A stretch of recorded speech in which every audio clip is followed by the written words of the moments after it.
Breaking చూస్తున్నాం. సంగారెడ్డి జిల్లా పటాన్చెరులో ఈడీ సోదాలు కొనసాగుతున్నాయి. పటాన్చెరు ఎమ్మెల్యే గూడెం మహిపాల్ రెడ్డి నివాసంలో ఈడీ తనిఖీలు చేపట్టింది. మహిపాల్ రెడ్డి తమ్ముడు మధుసూదన్ రెడ్డి ఇంట్లోనూ సోదాలు కొనసాగుతున్నాయి. అయితే నిజాంపేటలోని మహిపాల్ రెడ్డి అల్లుడి ఇంట్లోనూ ఈడీ అధికారులు తనిఖీలు చేపట్టారు. నిన్న మహిపాల్ రెడ్డి అల్లుడు 3 కోట్ల విలువైన కారు కొనుగోలు చేసినట్లు ఈడీ గుర్తించింది. దానిపై ఈడీ ప్రధానంగా ఆరా తీస్తుంది. అల్లుడు చంద్రశేఖర్ ఇంట్లో పలు కీలక పత్రాలు స్వాధీనం చేసుకుంది. నిజాంపేటలోని అల్లుడి నివాసంలో దాదాపు 2 గంటలకు పైగా ఈడీ సోదాలు చేపట్టినట్టు సమాచారం.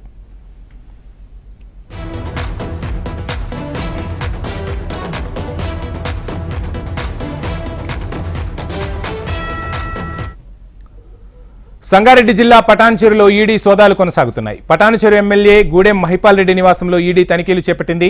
మహిపాల్ రెడ్డి తమ్ముడు మధుసూదన్ రెడ్డి ఇంట్లోనూ సోదాలు కొనసాగుతున్నట్టుగా తెలుస్తుంది. ఇక మహిపాల్ రెడ్డి ఇంట్లో సోదాలకు సంబంధించి ఫుల్ డీటెయిల్స్ మా ప్రతినిధి యోగానంద్ రెడ్డి అందిస్తారు. యోగానంద్ రెడ్డి. వంశీ, ఉదయం 8 గంటల నుండి పటాన్చెరు ఎమ్మెల్యే గూడెం మహిపాల్ రెడ్డి ఇంట్లో ఈడీ సోదాలు కొనసాగుతున్నాయి. కేంద్ర బృందాలు సెంట్రల్ ఫోర్సెస్ సహకారంతో ఉదయాన్నే 8 గంటలకు మహిపాల్ రెడ్డి నివాసం వద్దకు చేరుకున్నా. ప్రస్తుతం మనం విజువల్లో చూడొచ్చు, ఇదే మహిపాల్ రెడ్డి నివాసం. ఇక్కడనే ఉదయం నుండి సోదాలు కొనసాగుతున్నాయి. చాలా వరకు ఇంట్లో మొత్తం మీద 6 కుటుంబ సభ్యులు ఉన్నారు. మహిపాల్ రెడ్డి భార్యతో పాటు మహిపాల్ రెడ్డి కోడలు, అదేవిధంగా వాళ్ళ అమ్మ ఉన్నారు. వాళ్ళందరూ కూడా ఆ ఫ్రీ మూమెంట్ అయితే కనబడుతుంది. మహిపాల్ రెడ్డి కూడా 2 సార్లు బయటకు వచ్చి వెళ్లారు. కుటుంబ సభ్యులు కూడా బయటకు వచ్చి వెళ్ళినట్లు మనం గమనించాం. అదేవిధంగా లోపలైతే తనిఖీలు కొనసాగుతున్నాయి. ప్రధానంగా గత కొద్ది రోజుల క్రితం ప్రత్యేకంగా ఏదైతే ప్రధానంగా మైనింగ్ వ్యాపారం సంబంధించి రాష్ట్ర ప్రభుత్వం కేంద్ర కాంగ్రెస్ ప్రభుత్వం ఏర్పడగానే మొట్టమొదటిగా ఒక టాస్క్ ఫోర్స్ ను ఏర్పాటు చేయడం జరిగింది. ఈ టాస్క్ ఫోర్స్ లో పటాన్చెరు మండలం ఎక్కడైతే లగ్డారంలో మైనింగ్ చేపట్టారో సంతోష్ మెటల్స్ అని, ఆ మెటల్స్ లో చాలా పెద్ద మొత్తంగా నిబంధనలకు విరుద్ధంగా వాళ్ళు మొత్తం మైనింగ్ చేశారో, మైనింగ్ లో పెద్ద ఎత్తున ప్రభుత్వ ఆదాయానికి గండి కలిగిందని చెప్పి ఎక్కడైతే జిల్లా స్థాయి టాస్క్ ఫోర్స్ నిర్ధారించింది. దీనికి సంబంధించి 300 కోట్లకు పైగా ఫైన్ ను కూడా ఈ సంతోష్ మెటల్స్ కి వేయడం జరిగింది. ఇదే విషయంలో మహిపాల్ రెడ్డి తమ్ముడు గూడెం మధుసూదన్ రెడ్డి కూడా అరెస్ట్ చేసి జైలుకు పంపించడం జరిగింది. ఇది కొనసాగుతుండగానే ఈ రోజు ఈడీ ఇక్కడ మహిపాల్ రెడ్డి ఇంట్లో అదేవిధంగా పటాన్చెరులోనే మరో ఇక్కడ నుండి ఒక కేవలం కిలోమీటర్ దూరంలో ఉన్న మధుసూదన్ రెడ్డి ఇంట్లో కూడా ఏకకాలంలో సోదాలు చేపట్టారు. అల్లుడి ఇంట్లో కూడా సోదాలు జరుగుతున్నట్లు తెలుస్తుంది. ఇక్కడ కూడా ఉదయం నుండి ఆ ఈడీ అధికారులు అయితే వచ్చారు. ఇంతకు ముందు కాసేపటి క్రితం 1 అవర్ క్రితం ఒక ఈడీ అఫీషియల్ మాత్రం బయటకు వచ్చి ఇక్కడ నుండి వెళ్లడం జరిగింది. వెహికల్లో ఈడీ అక్కడ ఏదైతే దానికి మహిపాల్ రెడ్డి నివాసంలో ఒక ఈడీ అధికారి మాత్రం బయటకు వచ్చి కారులో వెళ్లడం జరిగింది. ఉదయం నుండి దాదాపు 30 మంది సభ్యులు ఈ దాడుల్లో పాల్గొన్నట్లు ప్రాథమికంగా తెలుస్తోంది.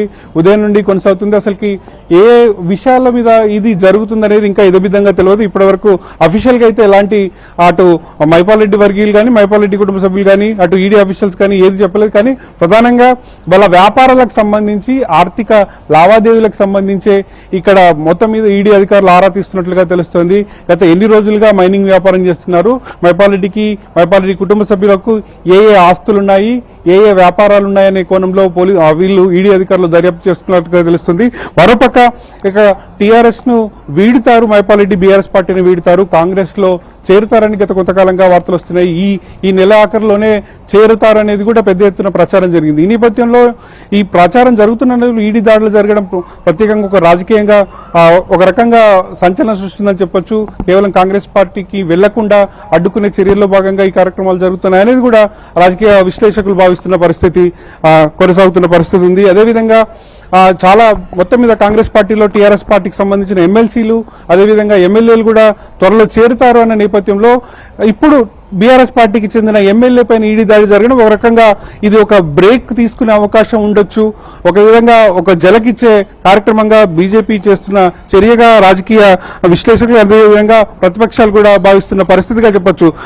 కేవలం ఈడీకి సంబంధించి గతంలో కూడా ఈ ప్రత్యేకంగా మహిపాల్ రెడ్డి పైన ఇక్కడ ఉన్న పటాన్చెరు అసెంబ్లీకి పోటీ చేసిన నందీశ్వర్ గౌడ్ మాజీ ఎమ్మెల్యే కూడా ఈడీకి ఫిర్యాదు చేశారు.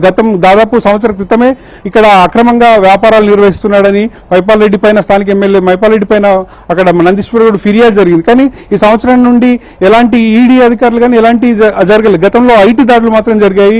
ఈడీ నుండి ఎలాంటి ఫిర్యాదు అందినప్పటికీ దాడులు, కానీ ఇదే సందర్భంలో దాడులు జరగడం ఏందనేది కూడా ఒక రకంగా చర్చనీయాంశంగా మారింది. మొత్తం మీద అక్కడ మధుసూదన్ రెడ్డి ఇంట్లో, ఇటు మైపాల్ రెడ్డి ఇంట్లో ఆ సోదాలు అయితే సాగుతున్నాయి. ఇంతకు సంబంధించి అసలు ఈ వ్యాపార లావాదేవీలకు సంబంధించి ఈడీ అధికారులు బయటకు వస్తే తప్ప పూర్తి సమాచారం తెలిసే అవకాశం లేదు. Vamshi, thank you Yoganand.